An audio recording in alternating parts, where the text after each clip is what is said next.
pretty confident that he can knock him out. He can knock him out? What makes you so confident that you'll knock out Jaron Ennis? その自信はどこから来てるんですか？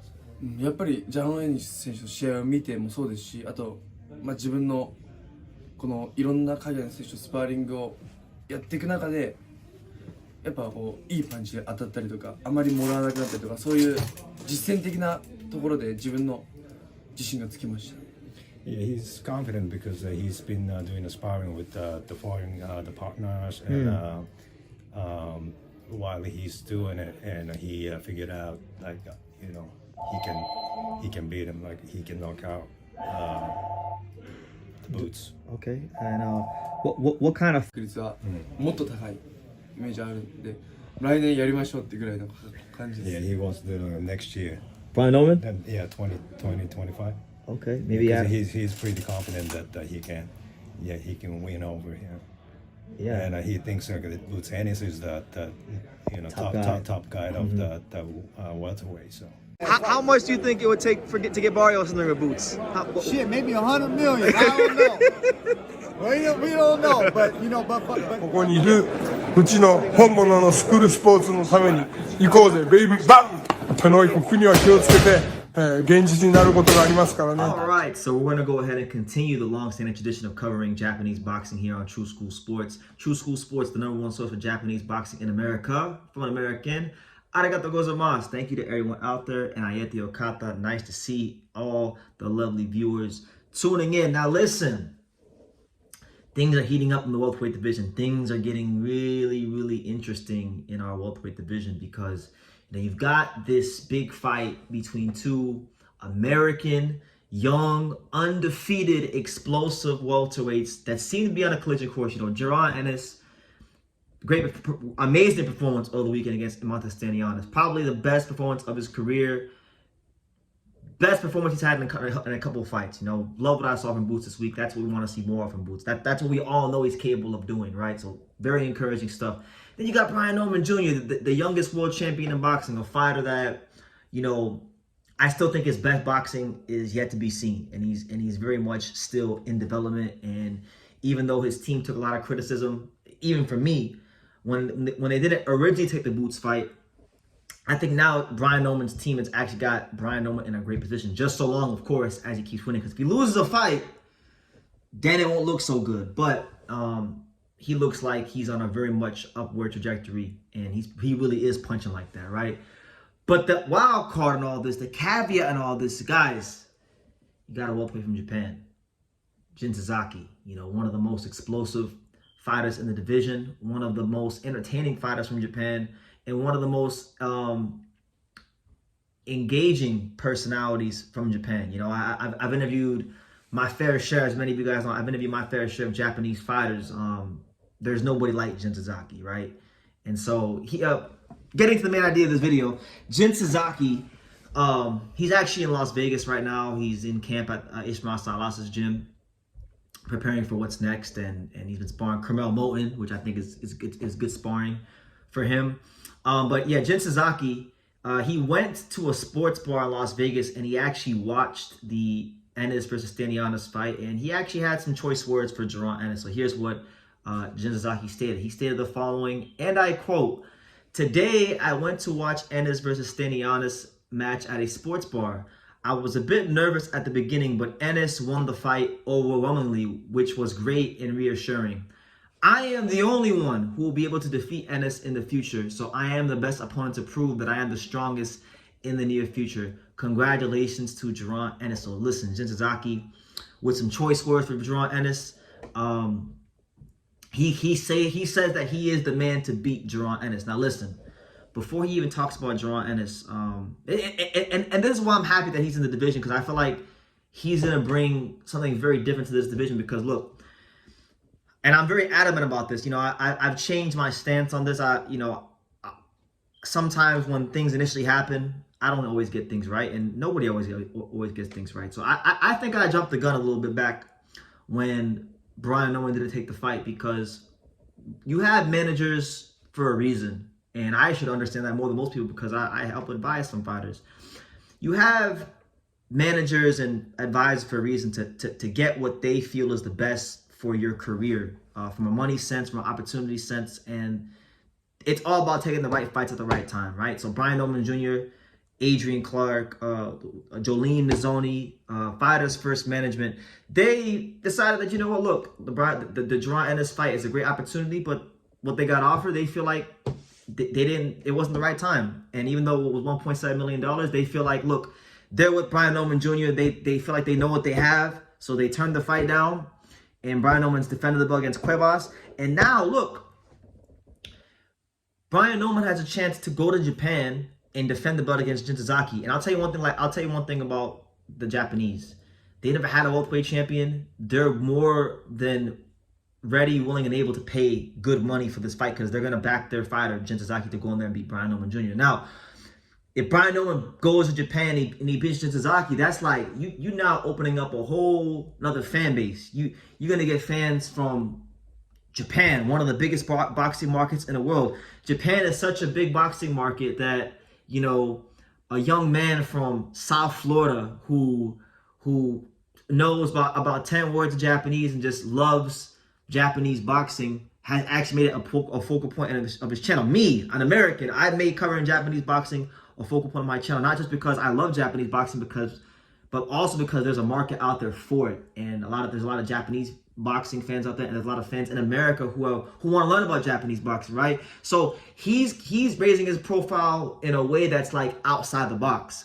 All respect to Boots, all respect to everything they got going on, but like Jaron Ennis is really only big to hardcore boxing fans and people on the East Coast, Philadelphia, New York, and those kind of areas. But the world is so much bigger than just the East Coast, and I feel like, you know, Brian Norman is 24. He can still develop a little more. He's already very physically mature. He goes and then he beats Jin Sasaki. All of a sudden, the offer that Eddie Hearn made to him has to be higher, because look, Eddie Hearn and Boots, they're in the power position to make that fight happen, right? If they offered $1.7 million, so it was Eddie Hearn and Matchroom that set the market and what that fight was worth. Back in September, it was worth $1.7 million. Now, since then, Brian Norman has become a bigger name through having a bigger profile. He's defended his belt, right? His name is now attached to Jaron Ennis. So it's easy to say that the offer, the number that they would have to make to get Brian Norman in the ring with Boots Ennis is definitely well north of $2 million. And now we all know what the market value is, because the market has already been dictated by the A side, Eddie Hearn, right? And Norman is a bigger name now. He's been champion longer. He's made a defense. His value has gone up. So Eddie Hearn is smart. He knows what the numbers are. Matchroom Boxing doesn't need to play these games where they don't know what the fight is worth, right? You offer Norman north of $2 million this time. If Norman don't take it this time, then it is a clear duck, because, you know, now it's a more than fair offer. You know, it's higher than it was before. And Norman has had more time to develop, right? So look, if Eddie Hearn doesn't pay up the money to get not just Norman, but even Barrios, if he doesn't pay up the money to get Barrios in the ring either, then it's on Eddie Hearn. It's not on anybody else, because you are the A side. You say you believe in Jaron Ennis. If you believe in Jaron Ennis, then you do whatever it takes to get the opponents in the ring so that he can become undisputed and get his rightful place in box history. It's like, look, Gennady Golovkin all those years ago, he couldn't get Miguel Cotto in the ring. He couldn't get Sergio Martinez in the ring. So what did Tom Loeffler and K2 Promotions do? They would overpay guys. They would overpay the guys like Lemieux and Marco Antonio Rubio. And where would take a fight with them? They'd have to pay well above market value, right? And lose money because they knew what they had. So my thing is, if Eddie Hearn and Matchroom Boxing, if they know what they have, you pay the money and you see if what you believe is true. If not, then guess what? Brian Norman Jr., I think he's got probably one of the best cards in his back pocket, which is a Jin Sasaki fight in Japan, where he's going to make good money and have the opportunity to build himself a whole new fan base, right? And look at Stephen Fulton, right? Stephen Fulton fought Naoya Inoue, got his ass whooped, lost that fight. And he's got a whole Japanese fan base. Whenever he fights, if you go on Twitter, whenever he's tweeting anything or whenever he fights, damn near 1/3 or half of the tweets you see are in Japanese. He's got a Japanese fan base.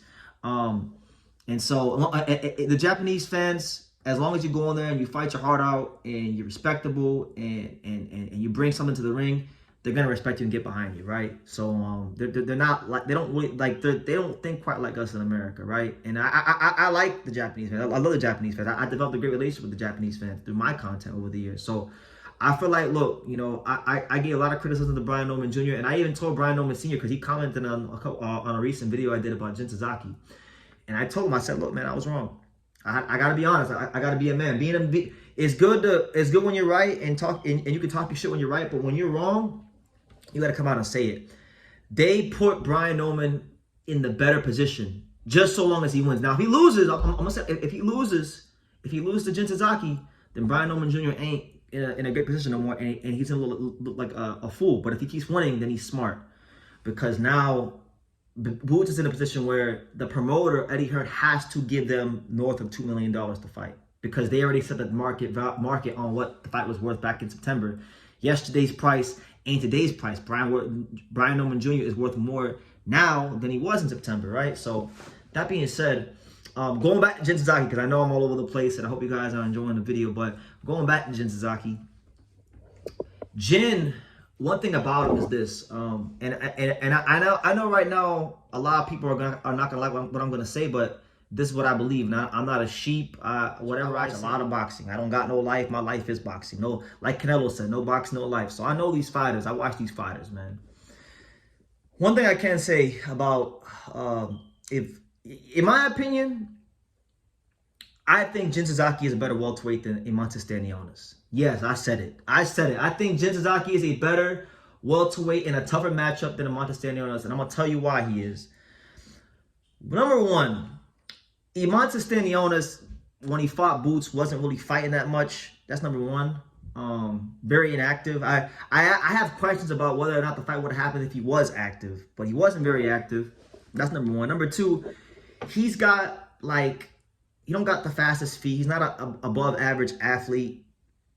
Good jab, very heavy handed, but he's one of those fighters that, you know, you can see his punches, right? Now with a guy like Jin's got porous defense. He's got leaky defense. He has to clean that up. He's 23. He's young. He's a young guy. But Jin, one thing about Jin that I feel he has going for him that Stanionis doesn't have going for him. First of all, Jin Sasaki is an explosive puncher. Stanionis is not. He's got speed. Stanionis does not. He's an above average athlete. Stanionis is not. Right? And on top of that, they stopped the fight after 6 rounds because, you know, Stanionis has a kid on the way, and God bless him. I mean, we all have families to go back to, but one thing about it is these Japanese fighters are cut different. There's a reason why I like Japanese boxing, guys. It's not just because I'm some weirdo and I'm some nerd and I like anime or whatever. No. There's a reason I love Japanese boxing. It's because their fighters' mentality is cut different. They have this Bushido, death before dishonor mentality. That's why if you look at a lot of the deaths in boxing, the Japan has one of, if not the highest death total in boxing, because their fighters do not quit. And I say all this to say that even if Brian Norman and or Boots in the future, if they're just punching up on Jin and beating the brakes off of him, they're gonna have to beat him to a bloody pulp and carry him out that ring, because Japanese fighters don't quit. It's not something they do.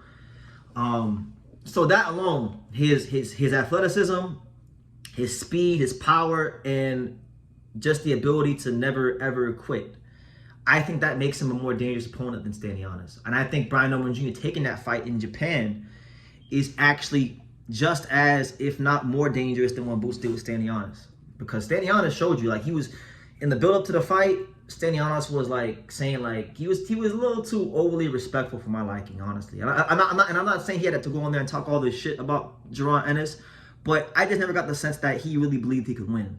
Now with Jin's a little delusional. He's a little crazy. I feel like he really thinks he could beat Brian Norman Jr. I feel like he really thinks he could beat Jaron Ennis, and for those reasons, I want to see him fight these guys. And so look, if Eddie Hearn does not pay Brian Norman Jr. what the fight is actually worth, the fight's not going to happen. Team Norman is going to give Matchroom Boxing the middle finger, and they're going to go to Japan. They're going to make good money. And if they win, they are going to have bigger profile than you could ever imagine, now having the Japanese fan base behind them. So listen, I'm Eddie Hearn. Please just do the right thing by your fighter. Don't even let Norman take the Jin Sasaki fight. You fight Brian Norman Jr. next. Offer him, like, let's say you offered him 1.7 last time. I say you put a little like 500,000 on top. What's 500,000?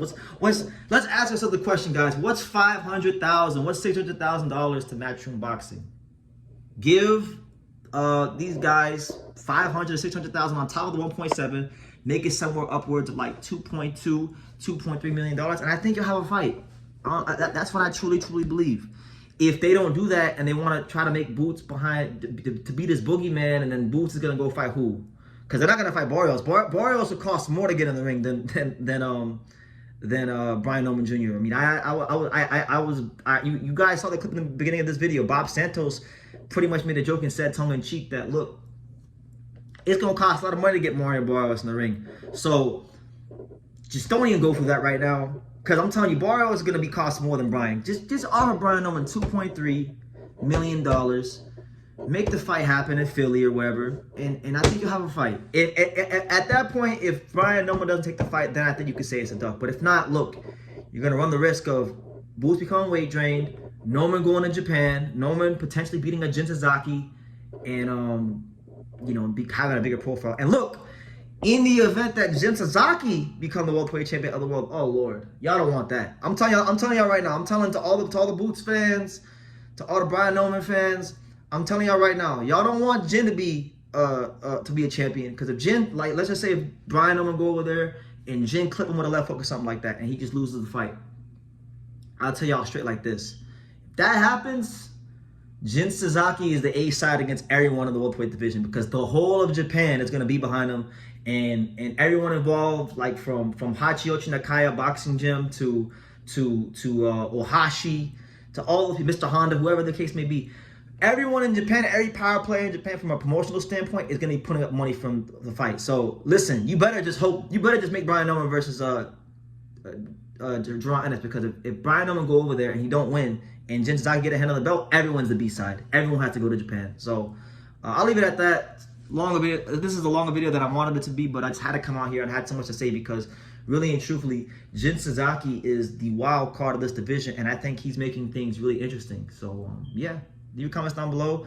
Make sure you guys take the time to subscribe, and like I say in every single one of these videos, you can love me or you can hate me, but I'm just a kid from Dane. So until next time, take care, guys. Watching another video on the untouchable True School Sports Empire. For more world-class boxing content just like this, make sure you click right here and definitely subscribe.